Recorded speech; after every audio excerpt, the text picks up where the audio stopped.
Hello दोस्तों, कैसे हैं आप लोग। मैं तो बहुत अच्छी हूँ। आई होप कि आप सभी अच्छे होंगे। अगर अच्छे नहीं हैं तो बहुत जल्दी अच्छे हो जाएंगे। तो चलिए, आज मैं लाई हूँ प्रोसेस स्किल्स इन ईवीएस। तो हम आज ये पढ़ेंगे प्रोसेस स्किल्स इन ईवीएस। ये हमारे ईवीएस के चैप्टर का एक पार्ट है, तो जिसमें बाकी वीडियोस मैं बाद में बनाऊँगी। तो पहले हम ये टॉपिक करते हैं, और चीज़ें आपको देखनी है और टॉपिक देखनी है तो आप मेरे दूसरे वीडियोस में देख सकते हैं। तो चलिए हम शुरू करते हैं। इसमें हमारी 5 चीज़ें हैं: observation, classification, hypothesis, prediction and analysis. तो इनमें से कुछ चीज़ें तो आपको देख के समझ आ गई होगी, बट फिर भी उसको अच्छे तरीके से समझना ज़रूरी है ताकि हमारे माइंड में उसके लिए कॉन्सेप्ट क्लियर हो जाए। कुछ चीज़ें होती है जो हम जानते हैं बट उसके मतलब कॉन्सेप्ट क्लियर नहीं होता है, तो हम आज क्लियर कर लेते हैं। तो सबसे पहले हमारा ऑब्जर्वेशन होता क्या है। ऑब्जर्वेशन को हम सिंपल लैंग्वेज में पहले जानते हैं। ऑब्जर्वेशन मतलब किसी को नोटिस करना, किसी के बिहेवियर को नोटिस करना। तो जिसमें हमारी 2 चीज़ें आती है, डायरेक्ट, इनडायरेक्ट। मतलब किसी को डायरेक्टली ऑब्जर्व करना या फिर किसी को इनडायरेक्टली ऑब्जर्व करना। तो डायरेक्ट हम कैसे ऑब्जर्व करते हैं किसी को, तो आप लोगों को पता होगा। आप सोच के देखिए डायरेक्ट क्या होता है। डायरेक्ट आप मतलब आपके सामने बिल्कुल करेक्ट वे में बिल्कुल सामने सामने कह देना। तो हम इसी से समझते हैं कि डायरेक्ट मतलब बिल्कुल सामने सामने हमें डायरेक्ट कोई ऑब्ज़र्व कर रहा है। तो अगर मैं एग्ज़ाम्पल लूँ स्कूल का, तो स्कूल में कई बार इंस्पेक्शन होता है तो हमें ऑब्ज़र्व करने आ जाता है। हमें पता होता है हमें ऑब्ज़र्व करने आ रहे हैं, तो हम पहले से बिल्कुल ठीक होकर बैठ जाते हैं, कोई मिस्टेक नहीं करना। तो हमें वो जब ऑब्ज़र्व करने आते हैं तो हमें पता है कि वो सामने वाला हमें ऑब्ज़र्व कर रहा है। तो ये हमारा हो गया डायरेक्ट ऑब्जर्वेशन, कि दोनों को पता है कि हम ऑब्ज़र्व कर रहे हैं और सामने वाले को पता है कि हमें ऑब्ज़र्व किया जा रहा है। That is called direct observation. And second is indirect observation.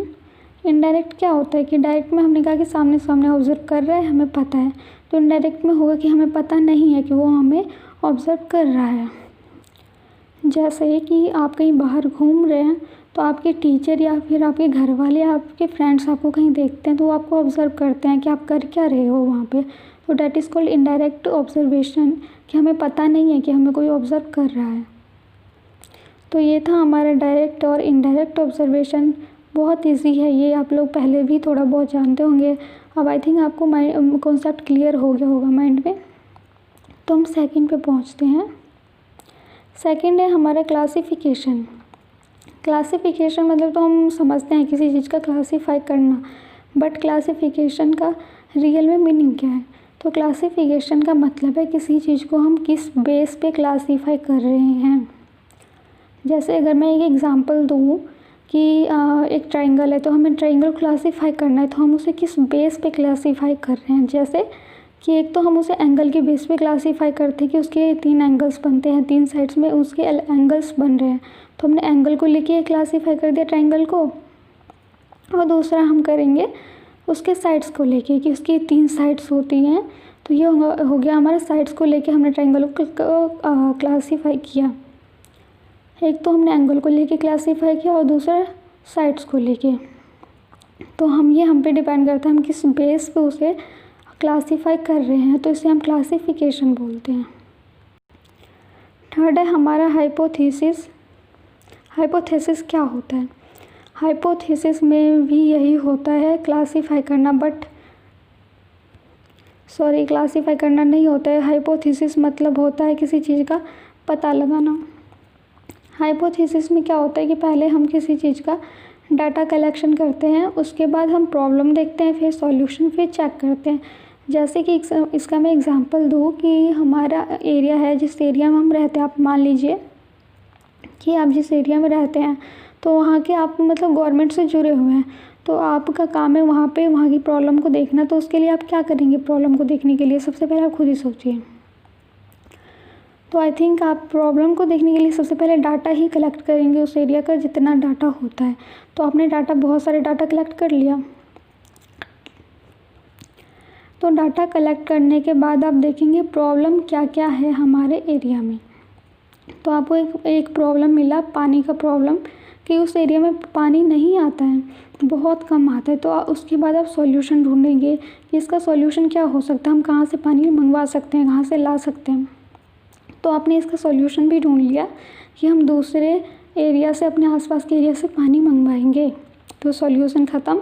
तो सॉल्यूशन हमें मिल गया, तो उसके बाद हम चेक करेंगे क्या हमने जो पानी मंगवा रहे हैं तो क्या वो ठीक से आ रहा है, सबको मिल पा रहा है, दैट इज़ कॉल्ड चेकिंग।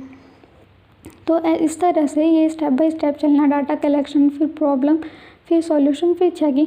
तो ये हमारा हो गया हाइपोथेसिस, ये था हमारा हाइपोथेसिस। तो इसी से जुड़ा हुआ है हमारा फोर्थ वाला प्रीडिक्शन। तो प्रीडिक्शन क्या होता है? तो प्रीडिक्शन में होता है कि किसी चीज़ का अनुमान लगाना।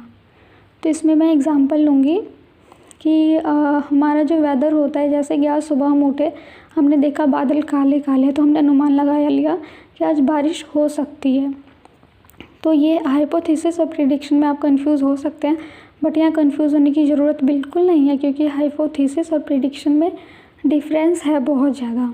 हाइपोथेसिस मतलब होता है कि इसका ये एक स्टेप में चलता है, डाटा कलेक्ट करना, फिर प्रॉब्लम देखना, फिर सॉल्यूशन ढूंढना, फिर चेकिंग। लेकिन प्रेडिक्शन में हम कुछ नहीं करते, सिंपल हमने अंदाज़ा लगा लिया किसी चीज़ को देख के कि ये चीज़ ऐसा हो सकता है। जैसे कि आपने किसी टीचर को देखा, आप स्कूल गए, वो बहुत गुस्से में लग रही है, तो आप अनुमान लगाएंगे कि ये आज हमें मारेंगी, हो सकता है ये आज हमें बहुत मारेंगी। तो ये हो गया हमारा प्रेडिक्शन। और फिफ्थ है हमारा एनालिसिस। एनालिसिस आप सिंपल वे में किसी चीज़ की व्याख्या करना।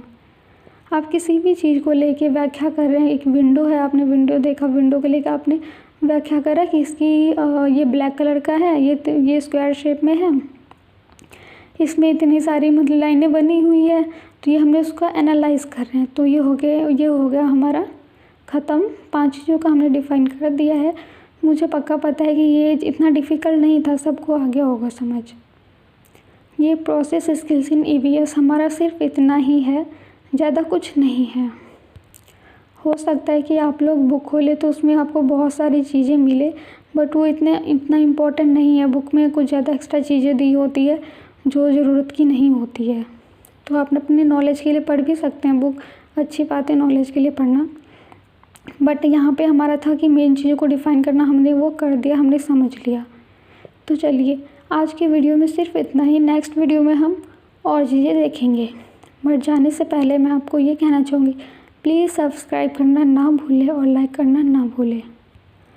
आप लोगों के लाइक और सब्सक्राइब से ही मेरी वीडियो आगे बढ़ेगी, आपके सपोर्ट से ही मैं आगे काम कर पाऊँगी, मतलब अपनी वीडियोस बना के डाल पाऊँगी आप लोगों के लिए। तो चलिए, इसे वीडियो बनाने से एक तो आप लोगों की हेल्प होती है, साथ में मेरी भी हेल्प होती है, मेरी भी नॉलेज की बढ़ती है। तो मुझे अच्छा लगता है कि दोनों का हेल्प हो रहा है, तो इसीलिए प्लीज़ सपोर्ट ज़रूर करिए। चलिए, थैंक यू, बाय बाय। हम बाद में मिलते हैं नेक्स्ट वीडियो में। गुड नाइट या फिर गुड मॉर्निंग या फिर गुड इवनिंग, आप जब भी मेरी वीडियो को देख रहे हैं।